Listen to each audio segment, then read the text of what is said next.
Good evening, ladies and gentlemen, and welcome to Spa for round 5 of the Halfords Formula Alpha Championship 2022.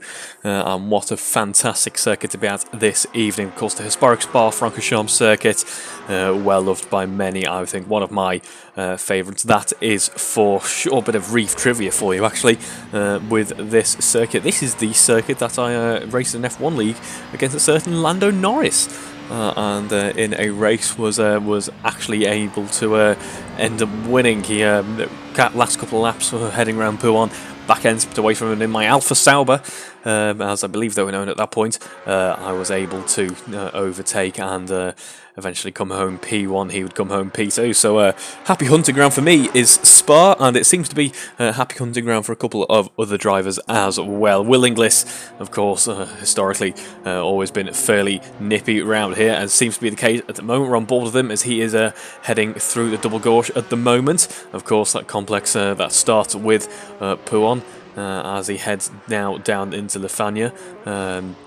And he seems to be at the moment a little bit off where he would like to be. He's currently on at 1:54.6. That's his best lap at the moment. That was his previous attempt, and he's so far down in the first sector, but has actually clawed that right back in the middle sector. 2/10 faster. I was about to say 2/10 faster than anyone else on track at the moment for the middle sector, but Barry Clayton has just responded with a 48.5 last time round through that previous sector. So we'll have to watch his lap, because he will be able to probably leapfrog his way up to provisional pole, currently being held by Will Inglis. Barry Clayton, I can say he was currently P3 on track, just a little bit off where the timing tower is telling us, and there he has updated to a 1:54.6. Will Inglis does improve, actually goes 2/10 faster at the end there to go 1:54.3, so still plenty of grip to be found on this circuit. Of course, the track just getting that little bit greener as the qualifying session progresses, and those drivers are really settling into this Spa circuit now.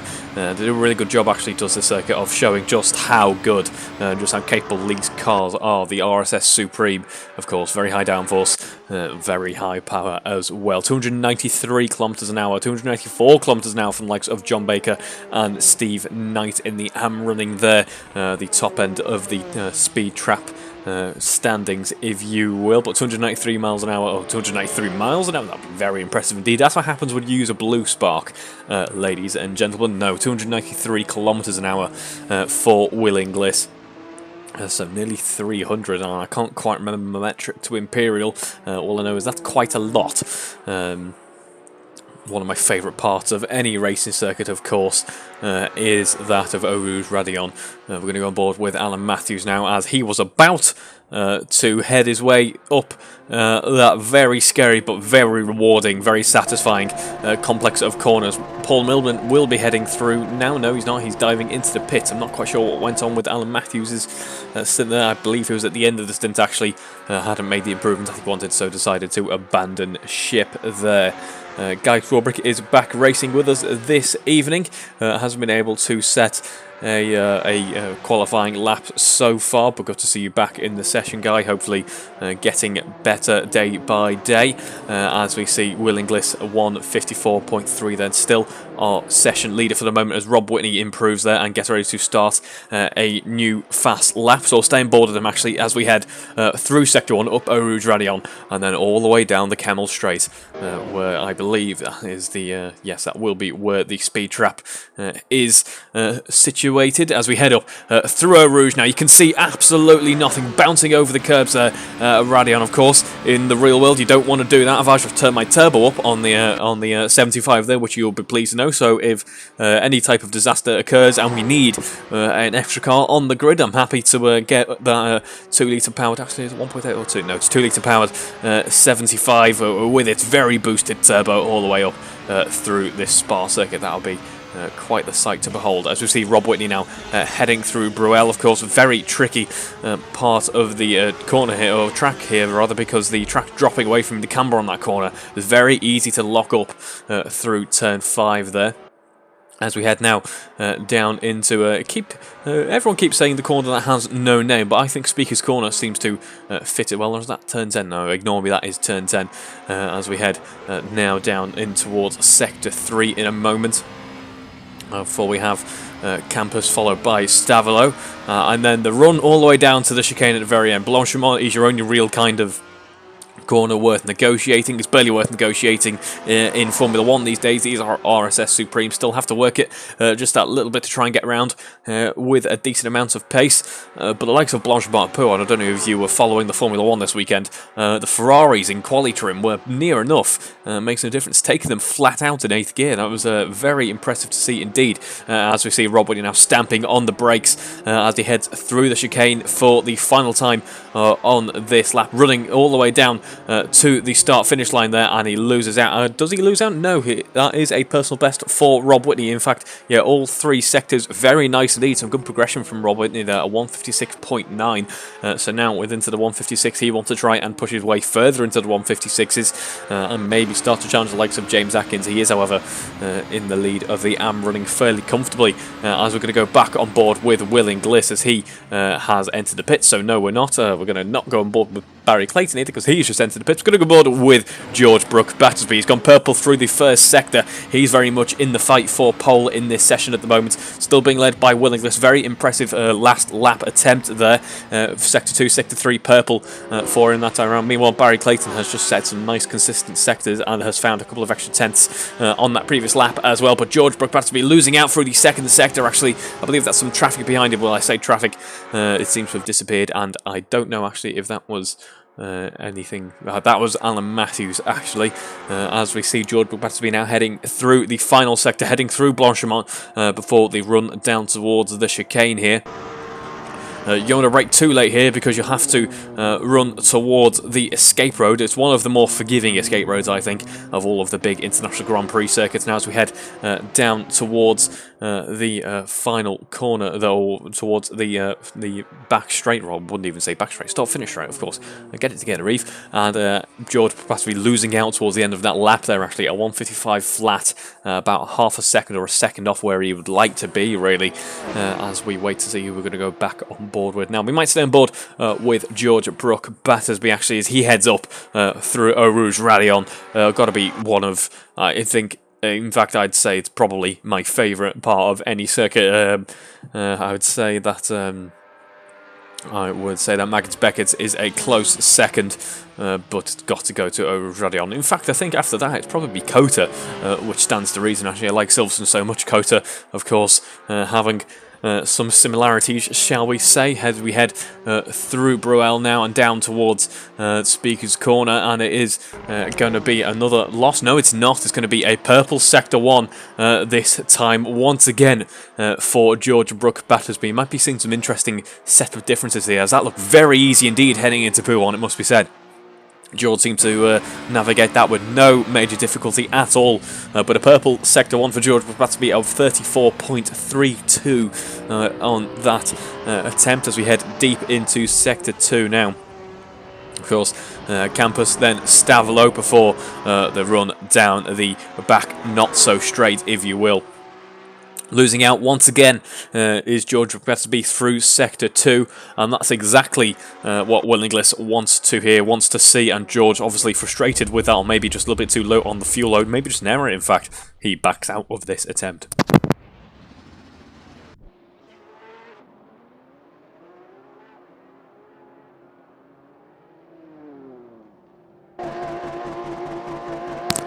As we go on board then with Will Inglis. Will Inglis a 34.7 through the first sector. Not his personal best this time round. But maybe he's saving the tyres for later in the lap. Of course, a very long lap here indeed. I did see, actually, I must give mention to it. I was monitoring the practice session where Will Inglis was looking quite comfortable indeed, it must be said. But Alan Matthews, 24 laps on the board in that practice session. That is no mean feat there, as you see the car actually in 6th gear. There, but looking quite easy, it must be said, heading through Pouin, and Will Inglis coming towards the end of Sector 2 now. We'll have an update and see how his lap is going.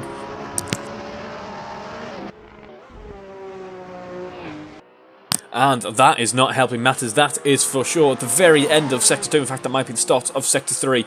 Potentially trying to carry just that little bit too much speed through the corner. Will Inglis ends up dipping a wheel onto the gravel and will be carrying that loss all the way towards the end of the lap. That is one of the interesting quirks of Spa Francorchamps circuit is, of course, you run for so long down that back straight and everything after Speaker's Corner, really, or maybe you got Campus and Stavelo as well. It's so wide open that really any type of little error you are feeling the negative effects of all the way through the rest of the lap.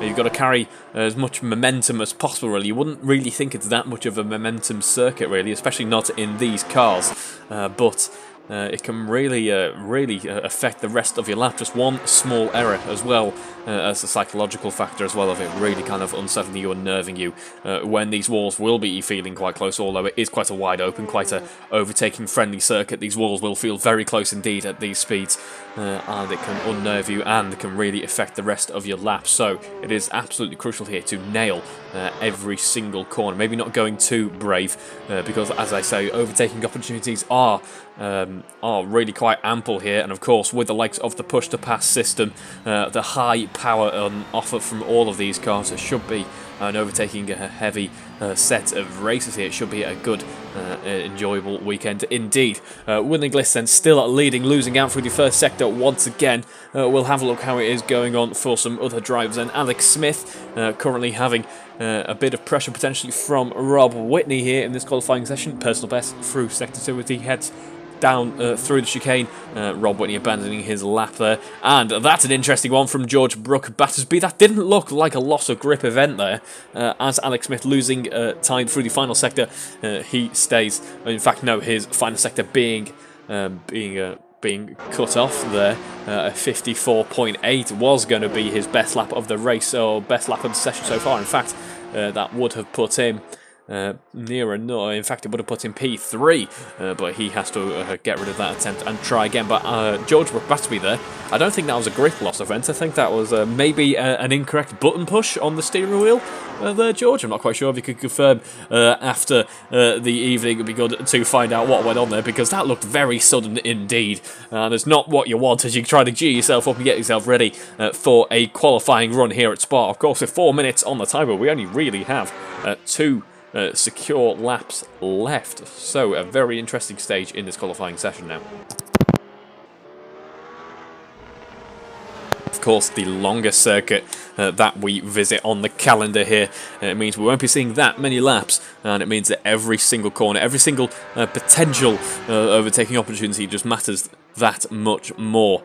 So I'm sure we'll see ample use of that push-to-pass system. It'll be interesting to see how the deployment is utilised by some different drivers here, but of course with such long straights and so much power, so much fuel needing to go on board these cars. Actually, it'll be interesting to see how drivers negotiate the strategy for this race. Everyone, of course, running the soft compound tyre. It should see us through to the end of the race. Although you do have to watch out in Sector 2, actually. Some very high tyre temperatures can be experienced. I believe we should be okay on the old reliable soft compound tyre. It's done as well for a couple of seasons now.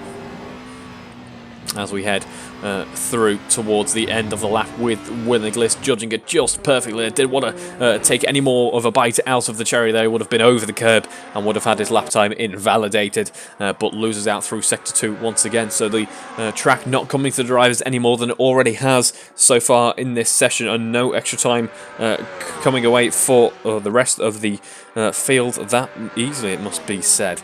As we will have a look just very briefly at the AM runners at the moment. It is Rob Whitney who sits on provisional pole for the AM runners here. Guy Swarbrick has got a couple of laps to his name now. 157.3, his best so far, about 4/10 off Rob Whitney. Very commendable given the illness that you are trying your best to get over by the looks of things, guys, so get well soon. As we see Paul Millman in P3 in the AM running at the moment at 57.8, Steve Knight a 57.8, so very close between those two indeed. I believe Paul Millman has only just set that lap. In fact, that was a great lap from him. And then we have James Atkins, who's currently registered P9, but it is not P9. I can tell you that James Atkins is currently P7. So then, for the final couple of laps now, these will be the last attempts some drivers have, as actually Anglesey is going to have to get himself around relatively sharpish. In fact, who else is still exiting the pits? James Atkins is stuck in the pits, and I believe that will pretty much be his qualifying over now. So we're now on the final lap attempts. Who is going to come round to the start line first, it will be Paul Millman.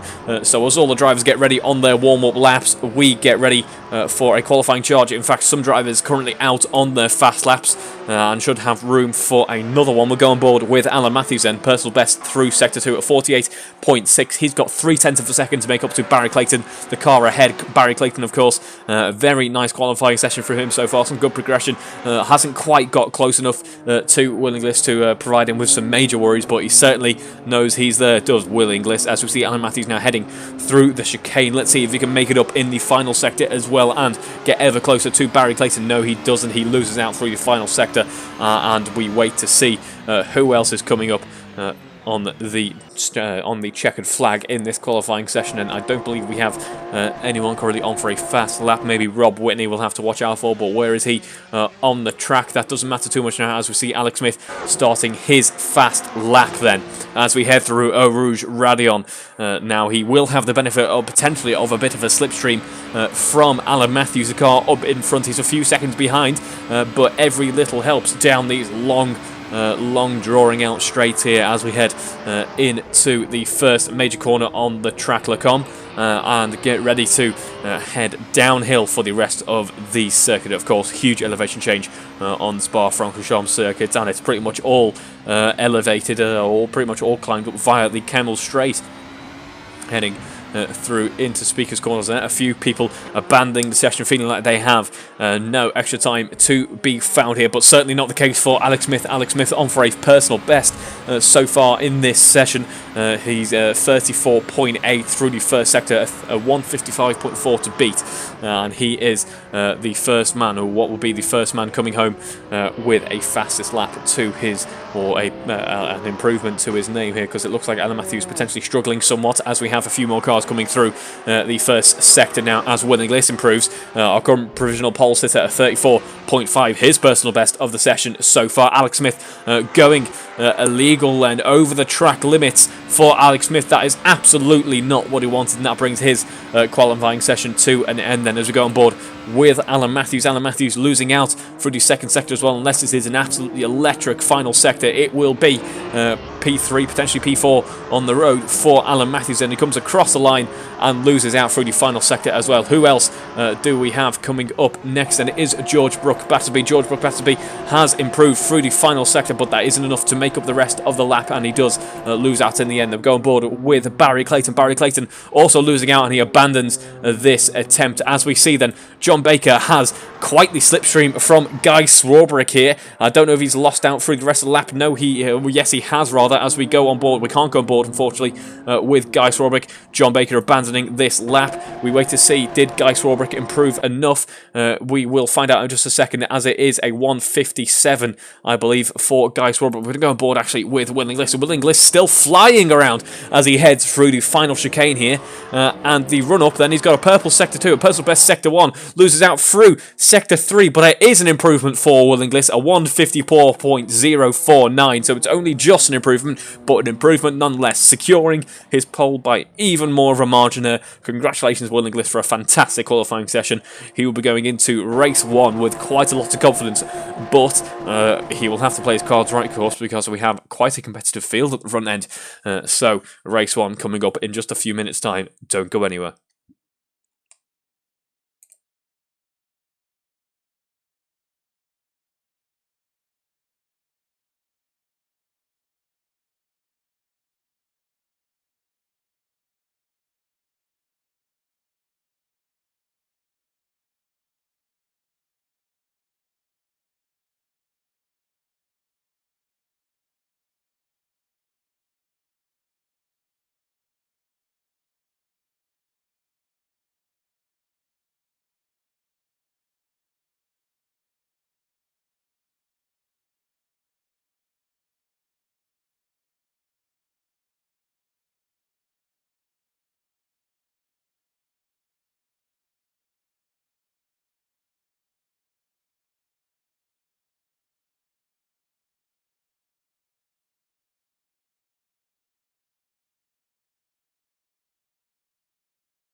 And we have just under a minute to go until lights out here at Spa, ready for race 1, and it is Will Inglis who sits on pole. Everyone, of course, using, I was about to say someone using the medium compound tyre, but I realise that is me. It always catches me out, that one. But we are ready and raring to go. Of course, Will Inglis losing out somewhat so far in the championship standing, so he really wants this weekend to go well for him. He's not had the best of luck, it must be said. He certainly had the best of pace. His pace really has been up there, but some races really not going his way. So this is a very important race for him indeed. Likewise, Barry Clayton could potentially find a few points in the standings as well. We will, of course, give it a championship update as we head on. But for now, it is 6 red lights on the gantry. The revs are rising, the drivers are ready, and we are away. Barry Clayton wasn't ready.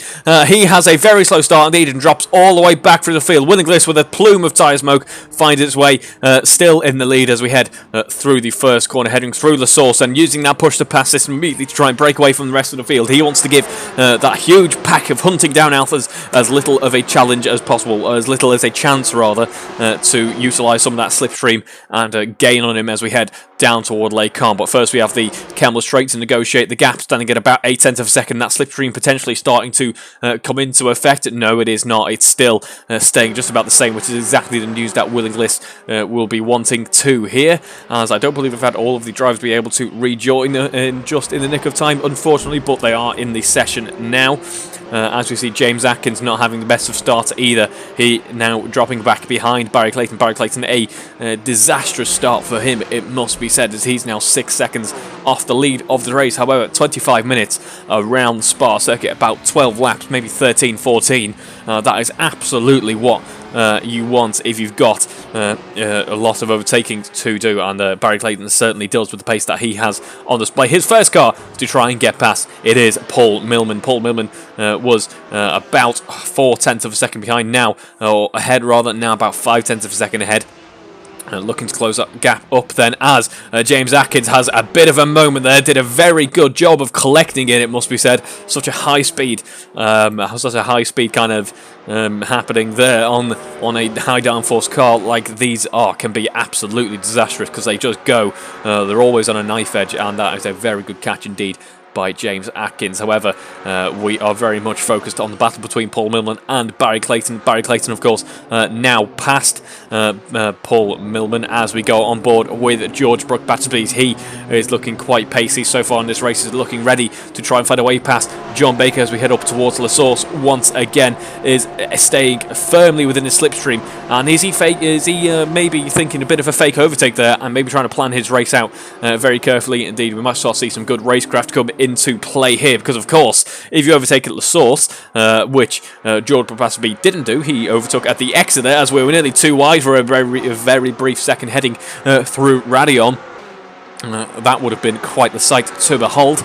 Of course, if you overtake at La Source, that gives your opponent the opportunity to overtake back again, because of course they have the advantage of the slipstream. So it can often be better to wait and hold back just a little bit, but stay right on the rear wing of them and wait before they head up through Rouge Radial and all the way down the Camel Straight, because you have all of that slipstream. I think it's at least a kilometre's worth of track that you have a slipstream for, which is very useful indeed. Before you head down to Lake Calm, you can get the overtake done quite nicely there, maybe even beforehand on the straight itself. That doesn't matter for George Battersby now, as he is already in P4, hunting down Alex Smith. If we compare previous lap times, George Battersby a 2-minute 1, and he looks to be trying to beat that at the moment, because he's gone purple through Sector 1, and what a Sector 1 it has been for him. 34.5. That is a quality Sector 1 if ever I have seen it. That is fairly comfortably the quickest on the circuit, actually. Will Inglis rivaling him through Sector 2 though, but Alex Smith actually ends up taking the purple through Sector 2. So all, I'd say, of the 4 front runners demonstrating race-leading pace here. They just need to demonstrate a little bit more of it if they want to try and get up to the next car and get the overtake done. Interesting, actually, we're going on board with Alex Smith. Alex Smith, we've seen this a few times, really seems to like a high downforce setup. A few kilometres off the rest of the field through the speed trap as Will Inglis loses out through that final sector there. But Alex Smith, 287 kilometres an hour through the first speed trap, compared to about 293 for the rest of the front runners. And then we have the ultra-fast car of Paul Millman, who's just gone 304 kilometers an hour. I apologise that the mic was clipping quite a bit there. I will rectify that just briefly. But my exasperation and disbelief at the speed, the utter speed of Paul Millman. You speeding man. Have you put your car into dynamic mode? Because that is very impressive indeed. Hopefully it's not like real life dynamic, where I don't know how many people knew this, but it only gives you overboost. This is only useful for Julia. Still, I forgot about the Julia. So there's quite a lot of cars that it's useful for today. Completely irrelevant this, but only useful for about 30 seconds, I believe, the overboost function. Of course, you get the advantage of the ELSD and all that. While all this is happening, is something happening to Will Inglis? No, nothing's happened to Will Inglis. I thought my completely useless and irrelevant rant about how DNA systems work in alphas has robbed us of the chance to see an overtaking opportunity, but it hasn't. But just in case, we will get back to proceedings. Alan Matthews then. No Will Inglis, because we have a bit of a disparity between who is leading the race and who isn't at the moment. It is now rectifying itself. Will Inglis at 34.3 through that first sector, and absolutely flying at the moment. Still improving as we head through Sector 2. Although it must be said, Alan Matthews certainly keeping up with him. Or rather Alex Smith doing his best to keep Alan Matthews at bay, though, to keep him busy. Alan Matthews needs to play his cards right here. Does he choose to ignore Alex Smith, ignore the threat of Alex Smith from behind, and just try and catch up to Will Inglis, or does he set himself on the defensive here and keep Alex Smith at bay? Of course, if he does so, he potentially puts himself at risk of battling with Georgia Brooke Battersby as well. Meanwhile, further down the order, as Will Inglis sets a very fast lap there, indeed, a 54.9 with a full race load of fuel on board we go. Back on board with the man with his car in dynamic mode, that is Paul Millman. As we head through the speed trap with him, again, I can tell you it's 304 kilometers an hour.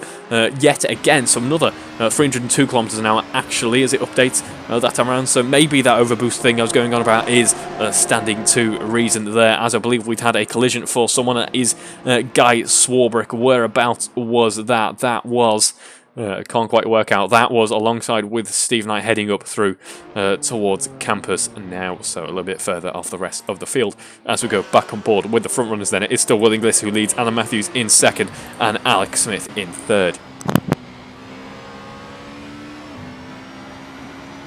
A surprise purple sector 1 from the midfield here. It is from John Baker at 34.2, blistering time through the first sector, it must be said, of 301 km an hour top speed this time on the previous lap. Rather, so some really low drag cars in this race here, but interesting and quite refreshing to see actually that these differing setups are all competitive with each other. I mean, a 15 km an hour delta between the likes of John Baker and Alex Smith, but Alex Smith, despite that loss of speed, makes up for it through the corners and is currently sat relatively comfortably in P3, it must be said. About a second and a half to the car behind, about a second and a half, or about a second to the car in front. Very nice race that he is running at the moment. Let's hope that some of that Alex Smith bad luck doesn't come into play later on into the race. We've seen it too many times before. I don't know whether it's commentator's curse or just a curse in general. Whatever you did in your past life, Alex, certainly isn't benefiting your ARL career, that must be said, because a very fast driver indeed, Alex Smith, although this season we must say far better proceedings so far, as someone else has had a bit of a difficult race so far by the looks of things. Paul Millman and James Atkins both come to a screeching halt there. Paul Millman having to dive into the pits owing to damage, I believe, and James Atkins heavily affected by that and now also in the pits. What a shame for those two drivers. The race comes to a bit of a premature end. But yes, Alex Smith, usually always seeming to have the bad luck, is now currently P2 in the championship, which is very good to see indeed, although not that comfortable because we have a very close mid-back in the championship, that is for sure. So as we head into race 1, actually, it is Alan Matthews who leads with 123 points on the board. The car we're on board with now, of course, as we head through Le Combe and down towards Bruel, and it is still Alan Matthews leading this pack, then the small mini pack forming up, but Alex Smith certainly putting that pressure on, and we're pretty much in championship order here if we ignore Will Inglis, because P2 in the championship is Alex Smith. 88 points. This championship going much better than the others have done so far. He certainly has the pace to lead the championships, but as I say, sometimes the race is really not going his way. And then we have Andrew Brammer not with us this evening, unfortunately. And then we have Barry Clayton in P4 on 73 points, only 4 behind Andrew Brammer. Of course, Andrew Romer only 11 behind Alex Smith. And then matching Barry Clayton on point, as Guy Swarbrick seems to have had another issue here. That is actually, I was about to say we can go on board with them to see where that is, but he pits before we watch the cars of John Baker and Barry Clayton head through those corners. But yes, Barry Clayton really putting the pressure on. John Baker now. John Baker, his very much championship rival, as we said, both of these cars on 73 points. So this weekend, a very crucial one in their fight as they try to break away from each other. Meanwhile, Woodley breaking away from the field at 54.5 that time round. John Baker really putting the defensive on, it must be said, as we head down the start-finish straight. Already 10 minutes into this race and only 5 laps down, such is the nature of Spa. Meanwhile, Alan Matthews, Alex Smith battling it out with each other, slowing each other down, of course. So we're going to watch these two head up through Radion and Eau Rouge. Steve Knight, John Baker coming together by the looks of things. Let's see how that has affected John Baker's race in a second, but we're focused very much on the battle at the front here as Alex Smith using that push-to-pass system down the Kemmel straight now. It is Alex Smith still behind him. For a second it looked like George Batsby was going to swoop up, but the order not changing as we head through Les Combes then. Alan Matthews really putting a defensive drive on. The defensive drive of his life here has got to make that car as wide as possible as we head down into Bruel. And sitting on the apex is Alan Matthews. That's exactly what he needed to do, because around that corner you run the risk of going wide on the outside, and in fact going wide on the outside of the speaker's corner is Alex Smith, losing a bit of time as a result. So a good defensive drive so far from Alan Matthews. What happened with John Baker and Steve Knight, I'm not entirely sure. That didn't matter too much because we're now watching these two head through the double gauche, and it is John Baker who is still ahead of Barry Clayton for the moment. Barry Clayton trying to find his way past. Of course, this means that in terms of points, it will be John Baker coming out on top, but with still only at half race distance. It is anyone's game between these two, that is for sure. As we were about to go back on board with the winning list to see how he was doing. However, it seems to be the battle between John Baker and Barry Clayton hotting up once again. Not, of course, that it cooled down. It is just so close indeed that as soon as it's like a 2 or 3/10 gap, it looks like it's a small Grand Canyon. As I believe there may or may not have been contact between the two there. Yes, contact between John Baker and Barry Clayton. I believe Barry Clayton has had a catastrophic accident as we head down towards Blanchemont. That is a disaster for Barry Clayton, and pretty much puts his charge against John Baker to an end for now. He may be able to catch up to him, but he's going to be doing it with quite a bit more damage. In fact, a substantial amount of both rear wing and front wing damage for Barry Clayton, and that's not what he needed at this stage in the race. As we go back and forth then with Alan Matthews as they head up through the Eau Rouge Radion complex. Alan Matthews still leading these two. There in the foreground is Will Inglis, but very much not the man of the hour at the moment. He might be later on as we come towards the race end, but we're very much focused on this. What was at one point a 3-way battle for P2 could still be a 3-way battle for the podium places, but we are yet to see that happen because Alan Matthews, Alex Smith carrying a very impressive pace indeed, despite how impressive their battle has been. Barry Clayton in a wall at Radion, which is not what you want to see at all, of course. Very dangerous corner here on the Spa circuit. He is on the inside and should be able to carry on. I believe he is doing so, but with even more damage. What a disaster for his racing. He's going to be on the back foot in terms of his championship fight against John Baker as we head into round 2 and try to round out this weekend with some form of success. He's going to try his best to get as many points as possible, I'm sure, in the remaining race here, and the race 2 coming up in a moment. The reverse, in a moment, in a few minutes, the reverse grid race. A 4/10 gap then between Alan Matthews and Alex Smith as we head towards the final part of the lap. And it is still Alan Matthews who leads now by about half a second. Alan Matthews certainly seems stronger through that final sector, but it seems to be clawed back by Alex Smith in those tighter, slightly twistier corners. That stands to reason, of course, that high downforce really coming into its own on Alex Smith's car. Good to see that despite the difference in setup, as I've already mentioned, despite the difference in setup, these two still so able to battle each other, as Alex Smith actually posting a fairly competitive lap time there, but nowhere near as competitive as George Brooke Battersby. 3/10 then separating these cars as Alan Matthews leads the trio here down towards the very high speed part of the circuit. Once again up the very steep hill, using that push to pass system to try and negate any loss of momentum. A very good strategy indeed there. Meanwhile, Will Inglis still able to break away a little bit, of course, using that push-to-pass system once again to try and ensure that Alex Smith is very much behind there, but that slipstream will be doing its best for him as he goes a little bit wide, bouncing over the curbs at Lecombe there. Has that given Alex Smith the position? Yes, it has. As we head down into Bruel, it is now Alex Smith who leads these three, but for how long can Alan Matthews fight back? There's a lock-up from Alex Smith. Alex Smith going a little bit wide, but Alan Matthews going even wider.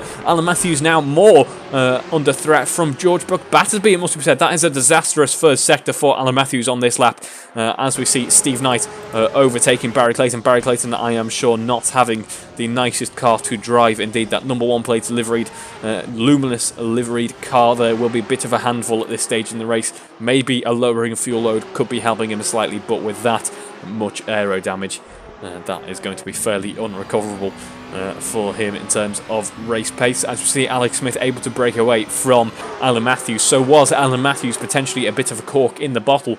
We're seeing that high downforce setup on Alex Smith's car coming to its own now without the threat of slipstream for anyone or kind of dirtier from anyone else. Maybe the threat of slipstream the only thing that can bring challenge to him as we see Alan Matthews with that higher top speed car really fighting back as we head towards the chicane. 0.8 of a second then separating both Alex Smith from Alan Matthews and George Brook Battersby. While all this is happening, you can see him every now and again, and we're not going to see him just yet because the battle is hotting up between these three once again. The Kemble Straight should be Alan Matthews' next available opportunity to try and claw back that position or try and put a bit more pressure on Alex Smith. Of course, that low downforce setup should be aiding him in that. George Battersby, though, on that push-to-pass system, clawing back hundredths of a second as he tries to put some more pressure on Alan Matthews himself. Alex Smith then on that push-to-pass system as we head down towards the end. It's going to be near enough 3 wide for a second there. It looked like it could have been a bit too far back, though, for the other two. But George Battersby and Alan Matthews side by side as we head through Lecombe.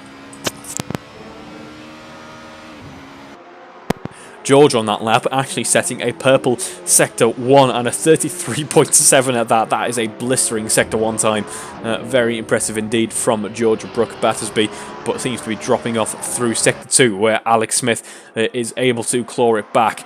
I'd say most of all where it's more of a medium speed sector than a high speed sector, and that will make the difference. Will mean that Alan Matthews on the back foot once again, potentially under pressure from George Brook Battersby this time around. Very interesting dynamic forming up in this three-way battle for P2 and P3 here. In fact, the podium positions really all at jeopardy. Apart from P1, we haven't seen too much of him at all this race. The Kent and East Sussex team, which of course he's not a part of, the team for which he is not a part of a team is Will Inglis. But what livery does he have on him? Well, we'll just go with the Halford stickered car. Apologies, I believe that's a shop for parts livery actually. We'll wait to see as he heads past once again. We're back. In fact, no, we won't wait. Let's just see. Oh no, it's Tainer Batteries. Of course, there's that Tainer Batteries sponsored Formula RSS Supreme. Not getting too much screen time so far in this race. He should have, though, on the previous lap because it was a purple Sector 3. 54.2 on that previous lap for Will Inglis as we watch him head through Eau Rouge Raidillon with ease. Meanwhile, Alan Matthews won't be doing it with ease because he's got a lot of pressure from George Brook Battersby. Gained substantially as we headed through Raidillon there and has the advantage of a bit more momentum for his troubles as well. Can he go late on the brakes heading into Lecombe? He's going to have to go the long way around. That will give him the inside for the exit of the corner. Late on the brakes. George Battersby potentially closing the door at him, not expecting Alan Matthews to also be quite late on the brakes. They are still side by side, but Alan Matthews able to box him off in the end, and the order doesn't change as we head through Bruel now.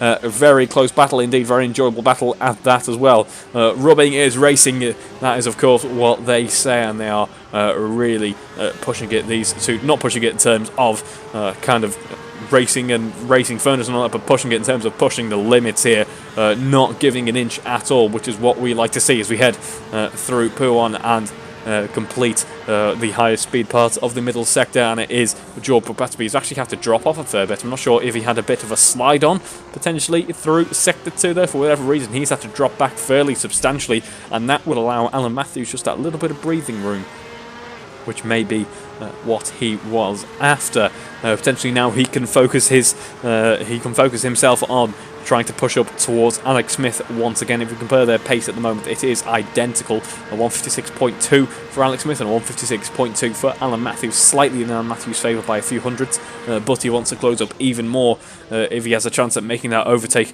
With 5 minutes to go in this race, that is of course only 3 or 4 laps if we're lucky, and hopefully we are lucky because it has been a very enjoyable race indeed.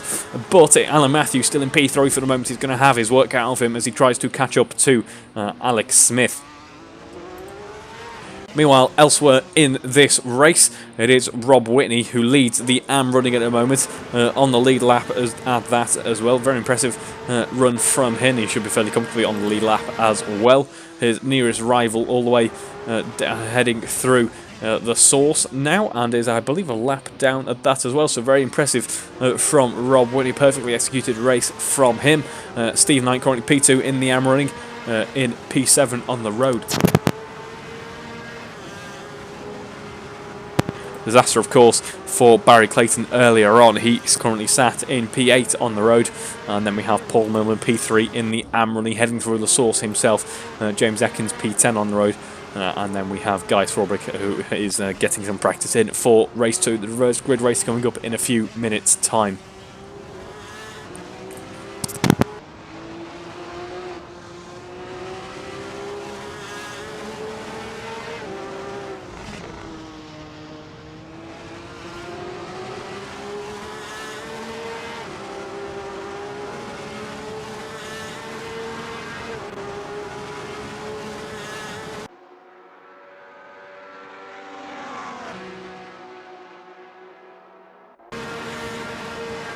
As we go on board actually with Alex Smith. Alex Smith building that gap even more to P3 and P4, setting a purple Sector 2 there. He must be a bit of a Sector 2 specialist, of course, especially with the setup on his car. 48.7, fairly clear of everyone else on track at the moment. Just see a brief glimpse of Alan Matthews' car peeping into view. But no major challenges. We see Will Inglis heading through the source, fairly clear of everyone else as well. Alan Matthews actually losing a bit of time on that previous lap. That will be allowing George Probatsby to catch back up. And with just a few laps left to go in this race, it seems to be that once, for a little while, the fairly comfortable Alan Matthews may no longer be fairly comfortable as we head through Eau Rouge and Radion once again. Only 0.3 seconds separating these drivers. Will George Probatsby even need that push-to-pass system? Alex Smith is using it, but I believe they are neck and neck as we head down the Camel Straight with a fantastic run up the hill. It is George Probatsby who just about edges out in front, but a very, very close boxing off from Alan Matthews there and bouncing over the curves. Alex Smith, that end race bad luck that we mentioned beforehand, coming into effect once again, this time through Les Combes. He bounces over the curbs facing the wrong direction. An unforced error there, it must be said. Alex Smith now down into P4 is going to have the disastrous effect of slightly warm tyres as well to go with that, and a few seconds off. That is not what Alex Smith wanted. That promotes Alan Matthews back into P2. George Probatsby now sitting on the podium for the first time in the running of this race. That's exactly what they wanted, and utter disaster for Alex Smith. What a shame. Alan Matthews then, very happy that has happened. That gives him a little bit more breathing room. Now we can just focus on keeping George Probatsby at bay. Of course, we saw those who were heading into Les Combes themselves, rather. Very late on the brakes was Alan Matthews. I believe it got a bit of a slide on, actually potentially a lock-up, meaning the back end stepping out as he boxes him off just about in the nick of time. Only millimetres separating them, I would say. That was a fantastic bit of racing entering into Les Combes, and of course supplemented with the athletics or the acrobatics of Alex Smith's car there.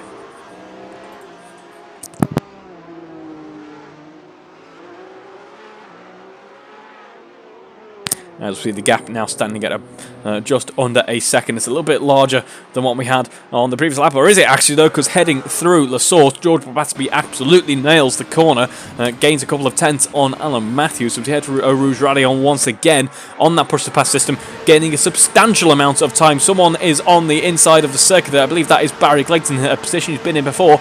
George Probatsby now able to get that overtake done. Of course, he's going to be under pressure from Alan Matthews once again. We're going to watch its braking zone into Les Combes. inside line, goes to Alan Matthews, late on the brakes once again, he's able to get the overtake done. Is he though? Because he goes a little bit wide, carries too much speed on the exit of Lacombe and gives George Batsby the corners back. However, George Batsby bouncing over the sausage curb potentially. Oh no, there was contact between the two actually. Contact between the two, that is a disaster for both. That just goes to show it can go so wrong sometimes when you're racing so close together for an extended period of time. Both drivers rejoin and give each other their previous respective positions, which is good to see. George Batsby carries on in P2, Alan Matthews P3.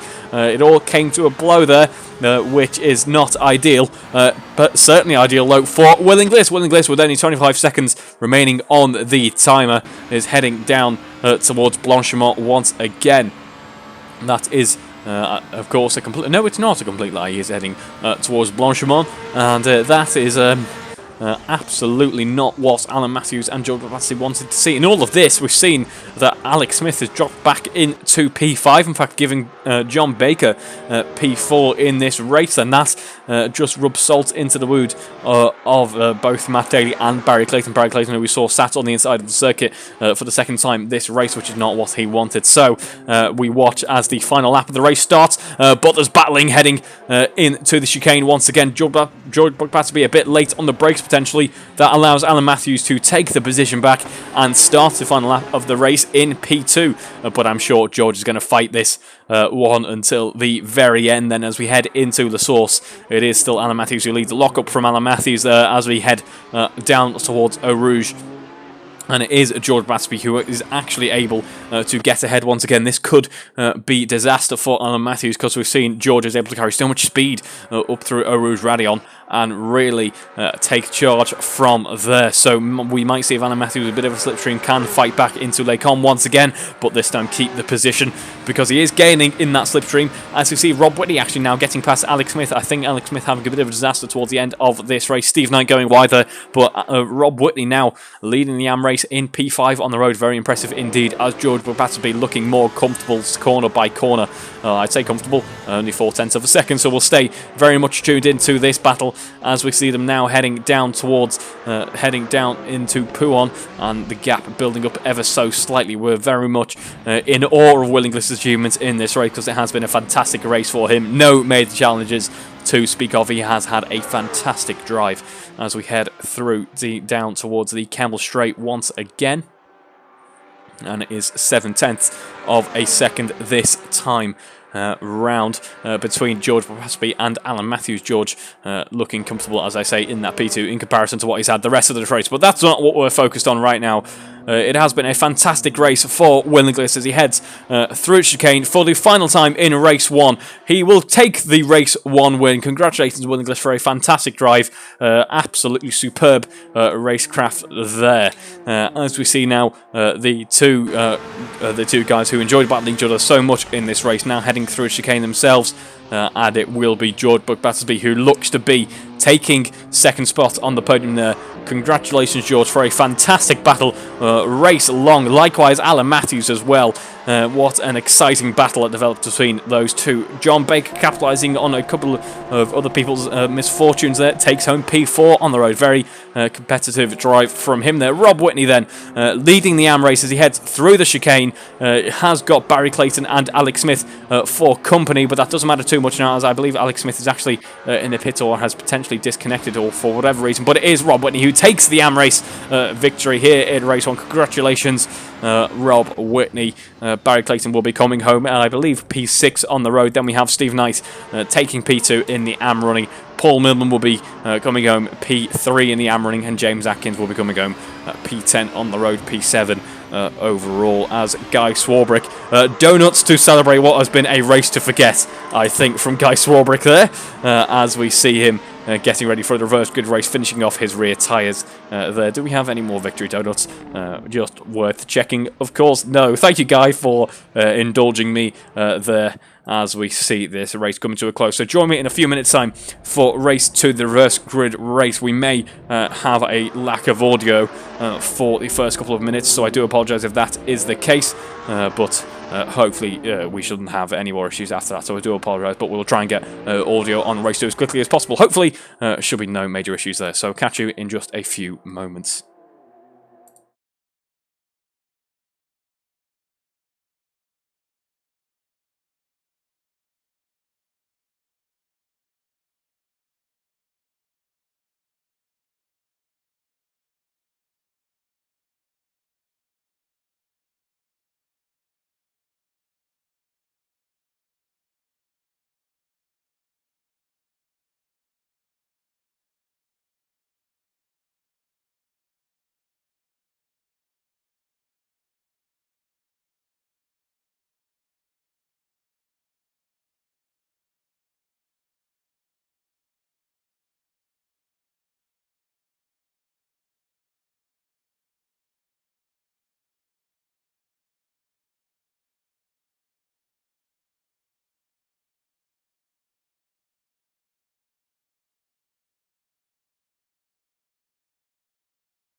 And with just over 30 seconds to go until lights out, we are lined up on the grid, ready for race to the reverse grid race. Of course, it's going to have to be a very quick rundown. We have George Brooks-Battersby on pole, Alan Matthews P2, John Baker P3, Alex Smith P4, Barry Clayton P5, Will Inglis P6, James Atkins P7, Paul Millman P8, Gary Swarbrick P9, and Steve Knight P10. And then Rob Whitney P11.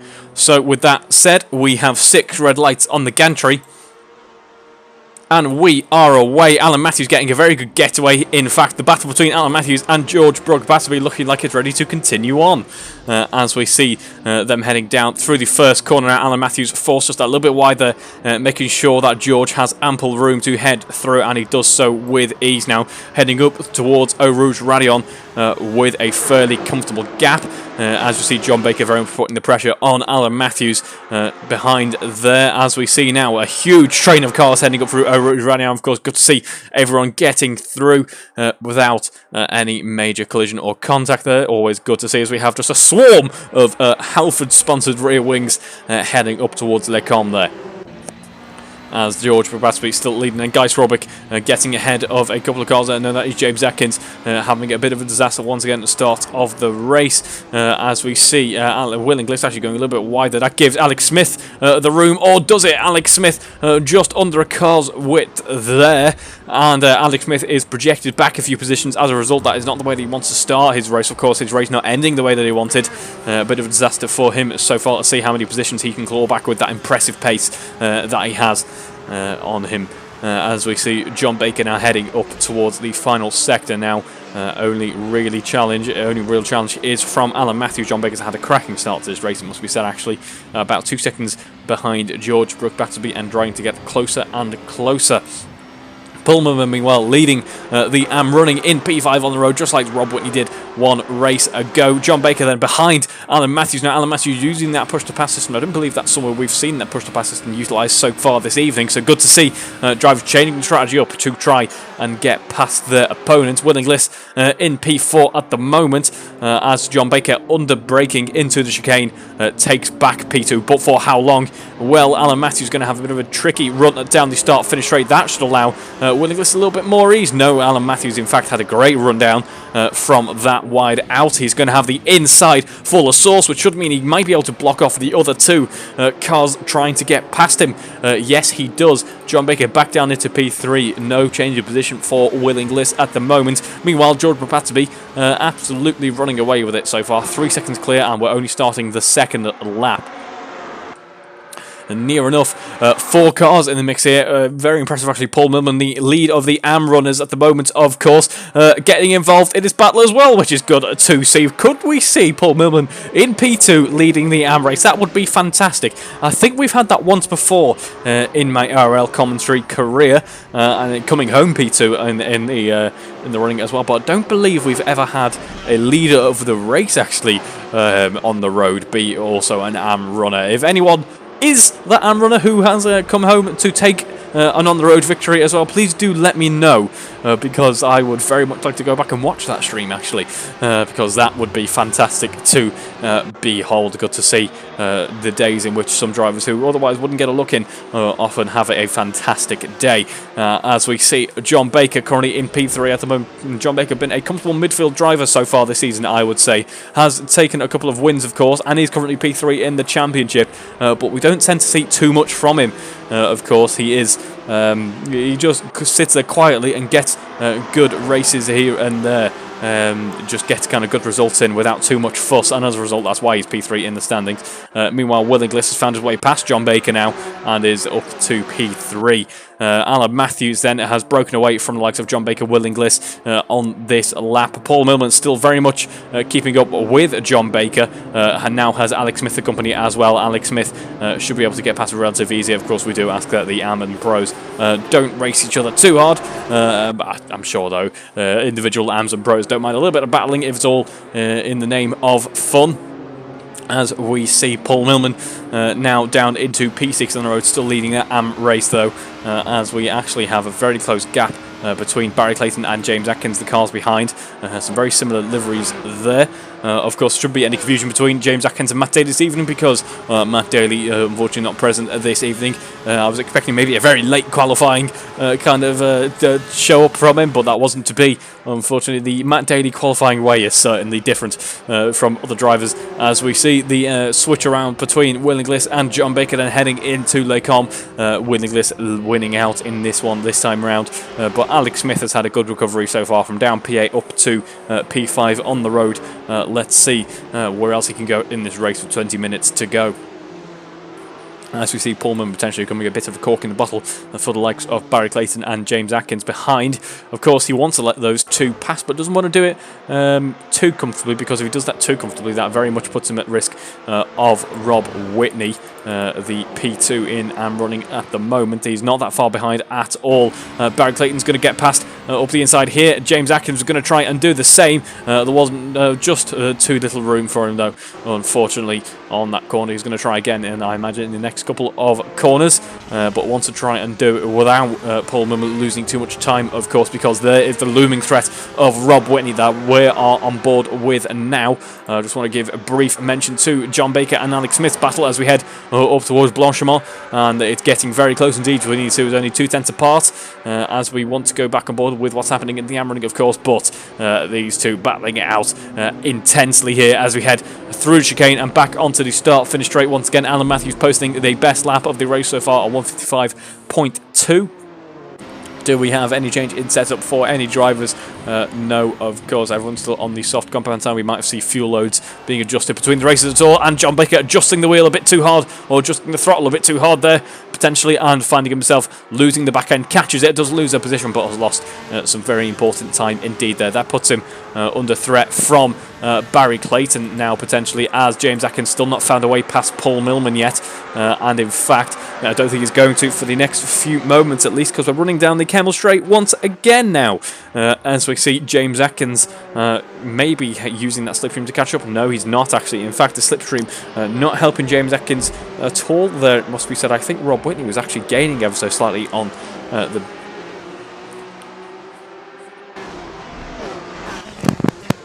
I think Rob Whitney was actually gaining down the Kemmel Straight there, it must be said. So we'll have to see how the battle between those two is progressing. Meanwhile, Paul Millman very much keeping James Atkins at bay, as I said, and is trying to build as much of a gap as possible to Rob Whitney, that car behind. While all this is going on, John Baker and Barry close, very close together, only a few tenths separating these two drivers as we head towards the end of Sector 2. Yes, very close quarters indeed for some drivers in this race so far. 3 tenths of a second there between Paul Millman and James Atkins. If we compare their pace, Paul Millman has, of course, the QV, the DNA equipped RSS Supreme there. Absolutely drag racer in a straight line. And that is really helping him stay ahead of Rob Whitney for the time being, as Barry Clayton and John Baker trade positions now, heading into the chicane. John Baker losing out to Barry Clayton this time around there. Can he make a bit of a switch back here, carry a bit more speed on to the start-finish straight? Yes, he can. He's going to go a little bit wide there, going to ride over the curve ever so slightly, but now has the inside for the source. Very important indeed. Paul Millman breaking away from Rob Whitney and James Atkins. Meanwhile, in fact, Rob Whitney getting past James Atkins now, which is not what Paul Millman wants to see. There's been contact between Paul Millman and Barry Clayton, actually. Paul Millman in the end conceding to, Barry Clayton in the end conceding to Paul Millman before we head up in to Eau Rouge and Radillon, which is not what you often expected to see, but Paul Millman has some very impressive pace in this race so far, it must be said. If we compare them, it's a 1:57.6 on the previous lap for Paul Millman, which was his best, compared to Barry Clayton's 1:57 flat on the previous lap, which was also his best. Paul Millman ever so slightly quicker, in fact no, slower than Rob Whitney's best, but on that previous lap was quicker, as we see Paul Millman settling in to P7 now. Only just 2-second air gap between him and Rob Whitney. Can no longer rely on cars acting as a bit of a buffer zone here, so we may see the dynamic between those two cars change. That should spur Rob Whitney on ever so slightly, as he now knows his rival is within touching distance if he's brave enough for a braking zone, but he shouldn't be going for that. As we go on board with John Baker then, about 0.3 of a second ahead of Barry Clayton as we head towards the end of the lap now. Barry Clayton still just about ahead of, or rather, I'm getting really quite confused here, aren't I? As John Baker ever so slightly ahead of Barry Clayton now by about 0.2 of a second here before we head down towards Blanchimont and the chicane. Of course, very long run. The benefit of the slipstream as well should allow Barry Clayton to catch back up, and catch back up he has done. Near enough side by side here, but it's going to be John Baker later on the brakes, has the inside line to the corner as well. That gives him the inside with such an advantage on the exit of the corner, and that keeps him that position for the time being. In fact, Barry Clayton uses that position or loses that position on the road because Paul Millman, with that absolutely just a phenomenal force in a straight line, his car able to get back up to P6 on the road ahead of Barry Clayton now.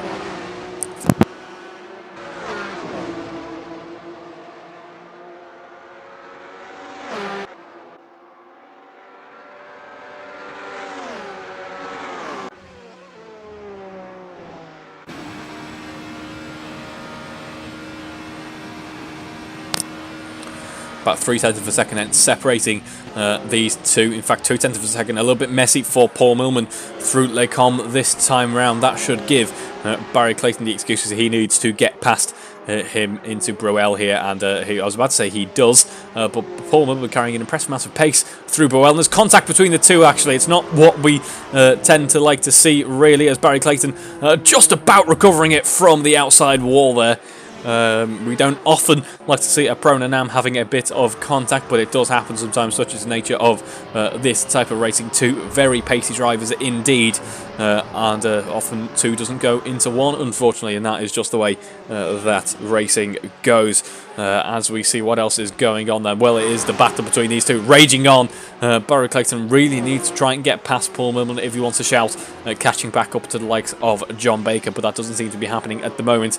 Meanwhile, in his ultra-high downforce car here, Alex Smith has found his way back up into P4, which is of course a good recovery so far. Hopefully he can try and make up a few more positions and maybe try and catch back up to previous race winner Will Inglis here, but in his ultra-high downforce car he's gone purple in Sector 2 and unfortunately has had the lap invalidated due to Sector 3, which is a shame, but some very impressive cornering speed on display from Alex Smith for the entire evening, it must be said.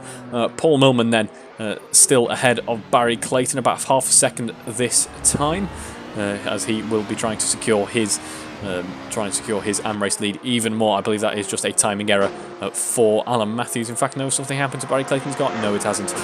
Very good to see. Is anyone in the pit? No, no one's in the pit either. In fact, everyone so far in this reverse grid race on the lead lap of the race, which is good to see.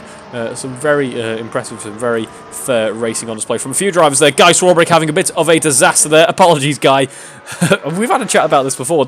I think it was a few seasons ago now, back when we were in the Tartus. It's not too often we actually tend to go on board with Guy Swarbrick for whatever reason. He just seems to quietly plod along and get some points in the AM running. But when we tend to, it seems to be right as a bit of an accident's happening. And I'm very sorry, Guy, but the commentator's curse doesn't avoid you either, it seems.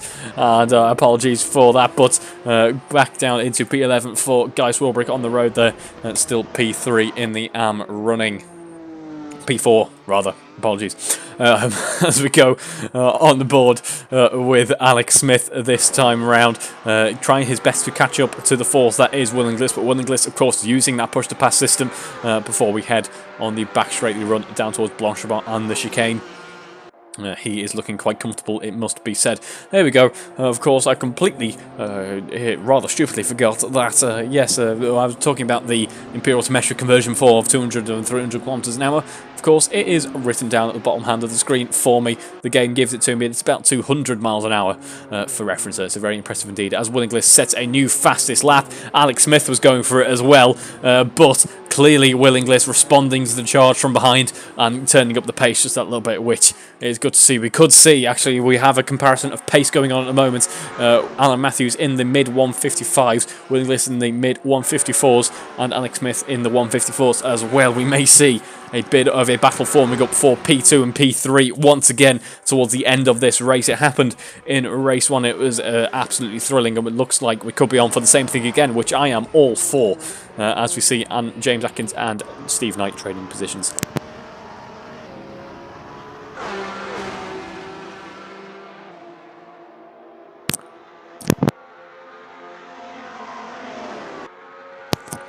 Apologies if we did miss that, but it appears to be that Paul Millman has found himself behind Rob Whitney now. I believe that may have been a fair overtake, or just a completely normal overtake. Yes, or no, it wasn't actually Paul Millman losing out on the previous lap. 2-minute previous lap for him compared to Rob Whitney's 1:56. That puts Rob Whitney ahead of him now, but with Paul Millman's pace, I believe we can have a bit of a battle for the lead of the AM race, which is what we like to see. So we'll stay tuned in for this one. But in the meantime, with 10 minutes to go on the timer, it's about 5 or 6 racing laps. I thought we should give you a brief update on the championship standings.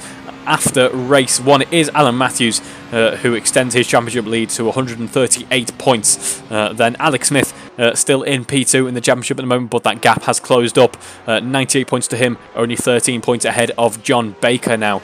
John Baker, who we're on board with at the moment, as we see Guy Swarbrick and Steve Knight trading positions there. John Baker currently on 85 points. He is just 2 points clear of George Buck-Batterby, so we'll be losing that P3 in the championship to George Buck-Batterby, who we haven't seen too much from in this race. Has had a fantastic race too so far. He is on 83 points at the moment and should close up that gap fairly substantially to Alex Smith. As we see after him, it is Willingliss. Willingliss, as we mentioned, should leapfrog a few drivers in, has done so, had a fantastic race 1, and race 2 will be helping matters as well with a current spot on the podium. Let's see if he can maintain that to the end of the race. Then we have Andrew Bramman not with us this evening. He drops down to P7. James Atkins, P8 at the moment. He jumps ahead of Matt Daly. Has had a fairly consistent championship drive at the moment, it must be said. Hasn't had the best of luck, but through good race, through solid races and attendance as well, that always helps. That is part of the championship, that is for sure. Finds himself in P8 at the moment on 70 points. Matt Daly P9 on 68 points. Andrew Harvey P10 on 66, and Andrew Whitehead currently on 14 in the AM running then. Before we dive back into the racing action, well, this is very relevant to the AM running. Actually, we go on board with Paul Millman, who leads the AM championship at the moment, only 10 points clear of Rob Whitney. So if he loses this race to Rob, that gap will get ever so close. The battle for the AM running raging on then. As we see, Paul Millman 172, Rob Whitney 162. Paul Brady, who unfortunately isn't here this evening, 91 points. That should mean that with a decent number of points on the board for P3 as it stands, Guy Swarbrick will be eclipsing him, or at least catching right back up, and the battle for P2 or P3 in the AM running rages on rather. But don't count out Steve Knight. Steve Knight on 75 points, only 4 points behind Guy Swarbrick as well. So good points all around for the AM runners. Good points all around, in fact, for the pro runners, as the championship kind of battle just keeps on developing, gets more and more interesting with each race really this season. Has been fantastic to watch. I would say last season's as well was just as impressive really. It was so close for so long, and it really wasn't settled to the bitter end for some drivers. As we go back on board with Paul Millman, he's now about a second behind Rob Whitney actually, so is it too little too late for his charge towards the lead of this race? Just want to give mention, speaking of charge toward the lead of this race, Alan Matthews very quietly putting in the good laps, it must be said, currently sat in P2 but now only about 1.2 seconds behind George Buck-Batterby. George, who has looked so secure in the lead of this race for so long now, that could be under threat. On that previous lap, it was 3 personal bests for Alan Matthews, a 1 of 54.7, his best lap of the race so far, of course. In fact, I believe the best lap of the race in its entirety so far. No, that accolade goes to Willingliss, a 154.6, also on for a personal best so far this evening. As we see, Alex Smith is also as well as he heads through Sector 1. So the fuel load starting to get lighter. The track temperatures, or the track really quite green now. The tyres have worn down a little bit, but that that should be negated rather by the substantial drop in the fuel load, because we will be quite heavy for Spa. We're starting to see the pace come back as the drivers settle into a bit of a groove now. Willingliss wants to try and catch up to Alan Matthews, but he may have his sights set on the rear view mirrors there. because Alex Smith has gained substantially through the middle sector. That car is a bit of a force through Sector 2, as we've alluded to on a couple of occasions this evening. He's now only about a second behind as he has dropped back through the final sector. So very interesting to see how his setup, different from everyone else's, changes the dynamic of the battling going on. But the dynamic of the battling going on between P1 and P2 is very much go as quick as you can. Because Alan Matthews at 54.0 is by far and away the fastest lap of race 2 so far, and he is now within half a second of George Brook Battersby. So we saw these two battling out in race 1. They're going to be battling out in race 2 again, but the stakes are even just a little bit more higher as we head through Eau Rouge and Radion once again, and the gap still 0.6 of a second. Will Inglis a little bit further behind, and as well, just want to give mention to Barry Clayton and John Baker. Barry Clayton finds himself up into P5 at the moment as we go on board with them heading through Eau Rouge Radion. Paul Millman and Rob Whitney also trading positions as we head through the source. I believe Paul Millman's had a bit of an error there, a bit of an issue.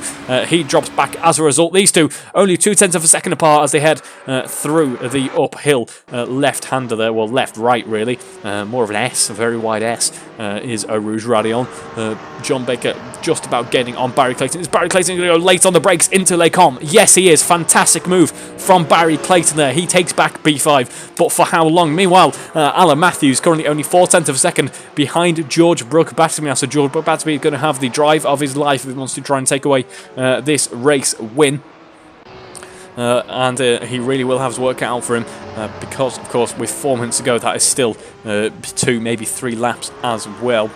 We are 10 laps into this race, of course, and Alan Matthews looking very pacey behind. Indeed, in fact, looking very pacey right here, right now, I would say. Takes the lead of the race down the back straight, heading towards Blanchimont.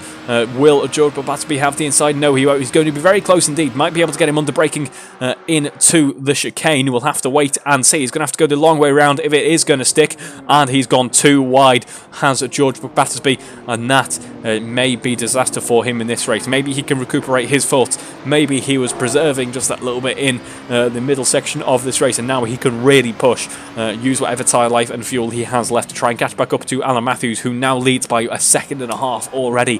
That is a fantastic gain. It seems to be that George potentially a bit of a cork in the bottle in this later stage in the race. Alan Matthews feeling fairly happy. Our current championship leader looks to be extending his championship lead as things stand at the moment. Meanwhile, further behind, heading through Eau Rouge Radion, Alex Smith and Will Inglis running down towards Les Combes. No one using the push-to-pass system, but Alex Smith having the benefit of that slipstream. They are near enough side by side. It's going to be Will Inglis who has the inside here, and who's going to be later on the brakes? It's going to be Alex Smith. That is a fantastic move around the outside at Les Combes. We haven't seen that too much. That gives him the inside for the exit as well, and he secured his move for P3. A spot on the podium for Alex Smith. Fantastic overtaking on display from him there. Meanwhile, another battle we were focused on, Rob Whitney ahead of Paul Millman now as he is looking to try and catch back up and overtake Paul Millman, and he certainly is doing a good job of that in the championship standings. That is, as I am moving the timing tower in excitement there, and we watch Alex Smith actually set it purple through Sector 1. Of course, benefiting from that slipstream, he now heads into Sector 2, his favourite part of the track this evening. He should, let's see, can he set another purple sector? If he can, we'll be on for a bit of a fantastic lap for him, potentially a fastest. No, we don't, unfortunately, because he loses out through Sector 2. As I see, 1.2 seconds between George Brook Battersby and Alan Matthews. So George is doing a good job of keeping him there, keeping him in his sight, but is it close enough? He wants to be reading him in, ideally, and that unfortunately isn't happening just yet.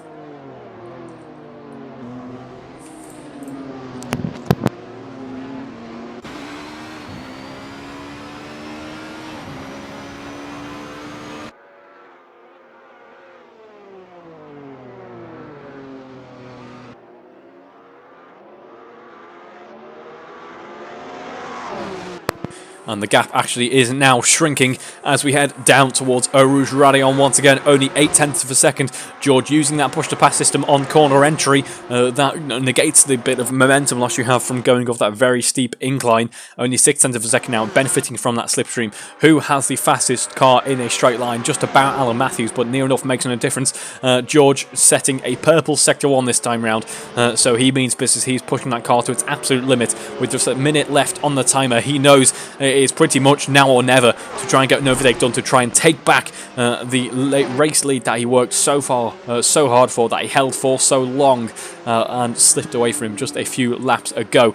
Meanwhile, there's a battle for the AM running further down the field. I know it's not for the AM running, rather it is between Steve Knight and James Atkins. James Atkins trying to find his way past Steve Knight and does so with ease, owing to a drop into the gravel for Steve Knight rather. That gap now between Alan Matthews and George Batterby building ever so slightly. So it could be the case that Alan Matthews feeling just a little bit more confident through the middle sector. All this battling, of course, has brought Alex Smith back into contention. Only about a second, 1.2 seconds behind George Batterby now. So who knows? Don't count anything out on the final lap, of course, which we are now on the penultimate lap. So don't count anything out.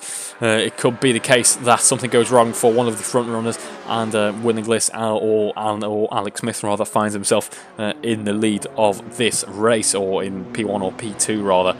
And now then, we get ready to start the final lap of this race, and the battling, as it has been for so long in race 2 and in race 1 as well, is all happening at the front end of the field. Alan Matthews leads this race after what has been an impressive charge towards the front end of the field. Very quietly, he whittled away at the lap time. Very quietly found time where no one else was able to, and was able to get the overtake done on George Batterby. George trying his best to catch back up. Is going to carry a bit more pace through Eau Rouge Radio once again, where we saw in race 1 the battle between these two, of course. These two know how to battle each other very well after the start to the evening's proceedings. He was more confident, was George, heading through Eau Rouge and Radion, using that push-to-pass system to try and catch back up. 200 miles an hour through the speed trap for George. It's a purple sector 1 once again, but can he make the difference in sector 2, which is what let him down on the previous lap? It really is. I said it on the previous lap, but it now definitely is now or never. It's make it or break it for him if he wants to try and claw back the lead of this race. He's got a second delta between him and Alan Matthews, our race leader, going as wide as possible, carrying as much speed through every single corner, heading into Pouhon now. The back end getting away from it. Pouhon, he's gone a bit too aggressive. He's cracked under the pressure. George Batterby, after an impressive drive for so long in this race, finds himself now down in P4. I believe he shouldn't be under threat from anyone else. No, but he's lost his spot on the podium. That is part of the lottery. That's part of the gambling that you take when you try and push after such an impressive drive there. It's all become unravelled for George Batterby. He will be kicking himself in that cockpit. The back end just getting away from him over the curbs, heading into Pouhon. That makes Alan Matthews' job just a little bit easier. Promote to Willingless onto the podium. Alex Smith says P2, thank you very much. And Alan Matthews can breathe a sigh of relief now. Heading into the chicane, he made the difference where it counts. He really put the effort in, and after a fantastic race execution, getting the overtake for the lead and keeping him off, it is Alan Matthews who takes the race 2 victory. Congratulations, Alan. And Alex Smith comes home P2. A bit of a success story after how race 1 went and how race 2 started. A well-deserved podium for Alex Smith. Willingless rounds out the podium, and George Batterby comes to a very sudden stop there. He is not best pleased, I am sure. Barry Clayton will be coming on P5, but I believe we're having some victory. Oh, they've kissed. Barry Clayton will be coming home to take P5 on the road there. Some very nice acrobatics, some pirouettes, and Alan Matthews and Alex Smith speed off into the sunset. As we see John Baker coming home P6, Rob Whitney will be coming home P7 to take the race victory. Congratulations, Rob, for a very well executed race. Commiserations, Paul Millman, but still a podium. P2 there. Guy Swarbrick will be coming home P3 in the AM running. James Atkins will be coming home P10 on the road, and then Steve Knight will be coming home P4 in the AM running as well. So let's watch now as the Demolition Derby unfolds. I'm getting so many warnings for collision activation between all of the drivers. No one has a front wing left. Everyone's having lots of low-speed collisions, and the tyre manufacturers are probably absolutely losing their marbles as what is going on at the moment. As Guy Swarbrick comes home to take P9 on the road, James Atkins will be coming home P10, and Steve Knight P11. But that has been a fantastic evening's worth of racing, as I do not recommend trying to navigate Eau Rouge and Radion at full chat with no tyres or downforce. That is not best practice. There it is. But watching, they're like turtles on their back. It's just, these are some of the okay. Reverse grid. Well, not reverse layout rather. It's like sledding actually. You know, obviously you just, chuck yourself down a low grip hill. Well, you don't need a sled or snow. You just need Alex Smith, an RSS Supreme with no rear tyres, and a Spa Francorchamps. That's very simple. It's great. I could watch this for quite a while actually. The stream may go on for further than its usual length.